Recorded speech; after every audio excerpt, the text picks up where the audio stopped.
Hey guys, and welcome to another brand new video. In this video, we have some very interesting PlayStation 6 news to compound on the news we actually had as of yesterday. Right now, we're hearing news and stipulations that there's going to be a brand new PlayStation 6 console. It's kind of a duh. I think no matter what, we would have known that was going to be happening, especially with PlayStation and Sony's kind of big overtake in the console market as of right this second, and as well, like a little bit more news or kind of combination with the PlayStation 6 portable, or like the PSP2, their handheld device, which is meant to be kind of launching alongside it, very similar to the Xbox Series X and S combination. And as well, we also did go get a haircut, and hopefully it looks kind of nice. Give me a few more days, and ideally it'll kind of grow on in, but I think it was very much overdue. My hair was looking very long and scraggly, and we're finally getting our stuff together. It's summertime, life's going good. Let's dive into some pretty big news. So subscribe if you guys are new, put the notifications on. We have the Twitters and Twitch rooms, second YouTube down below, and let's talk about the PlayStation 6. Now, as you guys probably know, we are still kind of in the PS5 life cycle, where the PS5 Pro just came out, but we're kind of anticipating a lot of big things for the PlayStation 6. And we also have some big speculations on it. Well, I have some references on that too.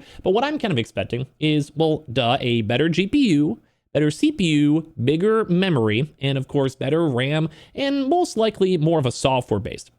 We saw the PS5 Pro that they did improve the GPU and overclock the CPU, so we're going to probably anticipate very similar for this next upcoming PlayStation 6. So we'll probably have a lot more integration on AI. We know that they've been working closely with AMD to somewhat phase out the Pssr, so we'll probably most likely have whatever AMD and PlayStation are cooking, like fully fleshed out by then. And once again, probably just a lot of AI, machine learning, filling in the blanks, architecture type stuff. And like just loading speeds, just a lot of very intriguing stuff. That's like the high level. I want a better console that runs good, and maybe a little bit more on the digital end too as well. Kind of how Microsoft is going more streamable, like on TVs and phones. I think that's gonna be a big deal as well. So that's my high level. But we have some intriguing stuff right now that the PlayStation 6 console generation will now be including a console. So it's like high level stuff. We have some speculation stuff. Just sit back. Well, basically we have for this is we're gonna have the improved console. So kind of what we're expecting, what I just mentioned, like a better GPU, CPU, better look. Ideally, price-wise, nothing crazy, although we did have the PS5 Pro hit $700. We're seeing outside areas go get price increases as well. We covered that news in the channel, or like certain countries like Australia, prices are going up.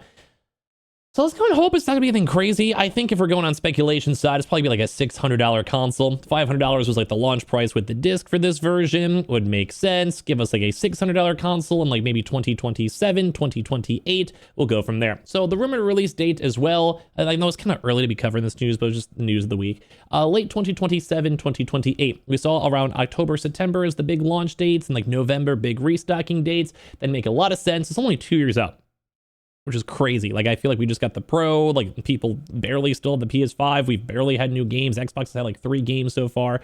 PlayStation's had like 6. It is a intriguing vibe. They're also saying the portable console will most likely also be launching as well after the main one. We covered the news yesterday before, and we can kind of do a really quick recap, that the PlayStation 6 will be having a portable version that will be slightly better and stronger than the Xbox Series S.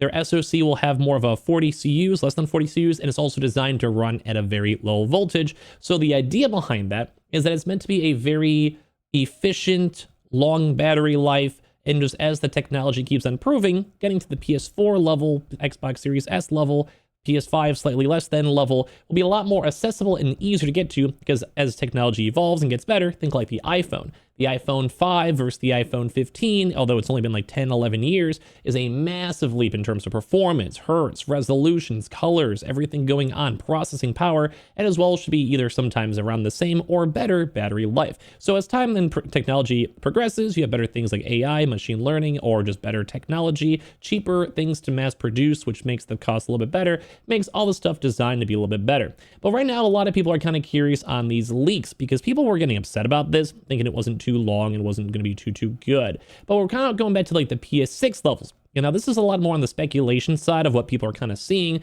but people are wanting to have a better SoC chip. So basically having more of like maybe work with the TSM or having a brand new semiconductor to go more so heavily start even being made. Now, ideally, I think we've actually heard leaks already, if I remember correctly, that like the PS6 is already kind of in the works, which would make sense. If we have an expected console release in 2 years, like they're going to probably be making some prototypes or doing some round one iterations for Sony employees. We knew that the PS5 Pro was in the works for multiple years out beforehand, like before the PS5 was pretty much mostly even in stock. So I'm sure without a doubt right this second, the PS6 is in the works as of right now. So right now, basically the 2 nanometer processing nodes, the most advanced semiconductor, but also have to go realize in the future, 3 years from now, we're seeing more fabs, like the production factories coming on in. This will be a lot more of a mainstay, and they'll probably even have a better volume. They'll have a lot less companies want to utilize it. If it's like the top tier, people are paying a premium for it, and then ideally over time, you give it like 3-4 years, it'll be a lot easier for them to go and work out too. But it's also very good for energy efficiency too as well. And that's, I think, a big deal. And also Apple's obviously been using all these nodes and buying these first and foremost. And they may go and try to go and factor in the 1.4 node from TSMC, which is around 2027.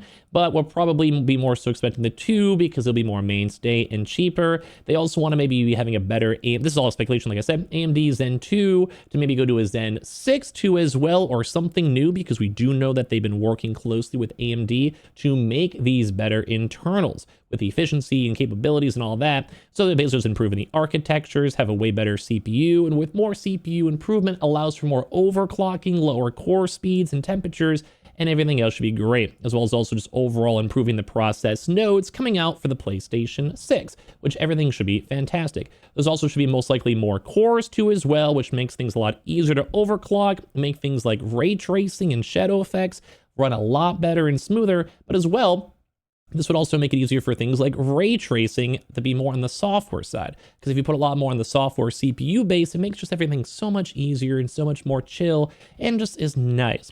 Also have better bandwidth, like I said, which is kind of a big deal. Like it's kind of like you have a highway. You have like 50 cars on a 2-lane highway, and it might have a bit backed up. You might have, 25 cars in each end, and if someone has to pause or brake or go slow, you're kind of bottlenecking up traffic. You have 5 lanes for those same 100 people, 20 on each. You can start passing people, moving stuff on up. Like it's just so much more easy breathing room too as well. Also, depending too, because we do have them working closely with AMD, that means the PlayStation, both the portable as well as the PlayStation 6, should be a lot better. This is actually a really good reference point, so you guys kind of know, and I might reference this in future videos if you guys ever are intrigued on this.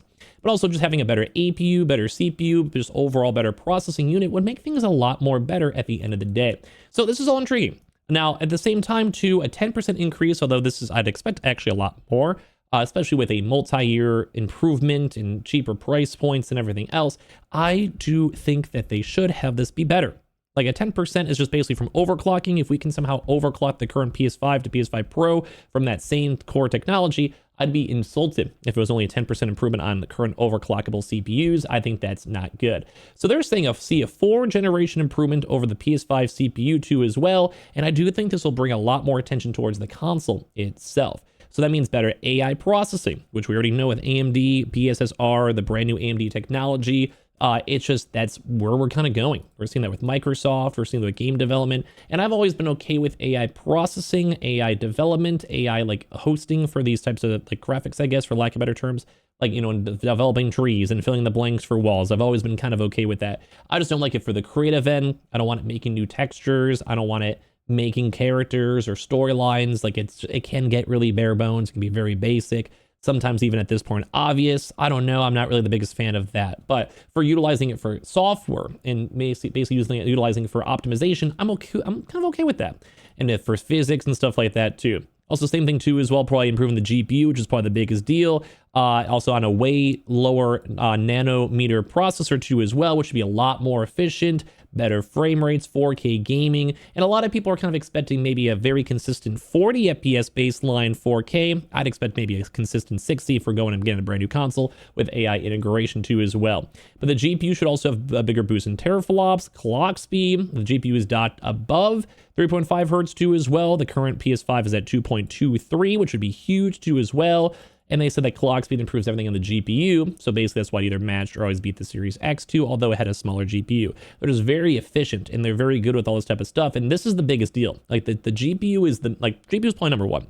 If the GPU is the best part on the PlayStation 6, this will be huge because it also make better things with ray tracing capabilities, better AI upscaling technology for even potentially the 8K.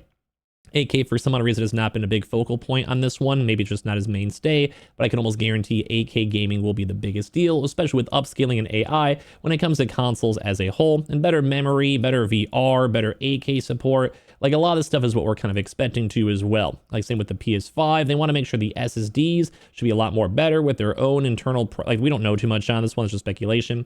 But at the same time, we want to have the visual fidelity a lot better, ray tracing have even more in depth, real-time lighting, reflection, shadows too. We want all this stuff in the PS5 already, but the PS6, we want to make this better. We want to make it run faster. We want to make it load quicker. We want to have 60 FPS on 4K with all these extra AI improvements too as well. And I think that's what a lot of people are going for too as well. So there's a few more little kind of mini things tied in a lot more on AI side or general side too, memory. But either way, we are seeing that the PS6 is kind of cooking and it might be coming out sooner than we all expect. And I'm kind of excited for it, although I'm still waiting for the PS6, to be kind of more real, but like still it's kind of fun to go and talk about this and hear on the leaks. The PS5 Pro is still good in our mind, a lot more AI focused, better internals, and I want to know if you guys will be buying this or the portable PlayStation 6, because this was kind of fun to get to talk about throughout these last few days. Make sure you guys are subscribed here, the second channel, the Twitters and Twitch rooms down below, and I appreciate y'all so much for watching in the first place.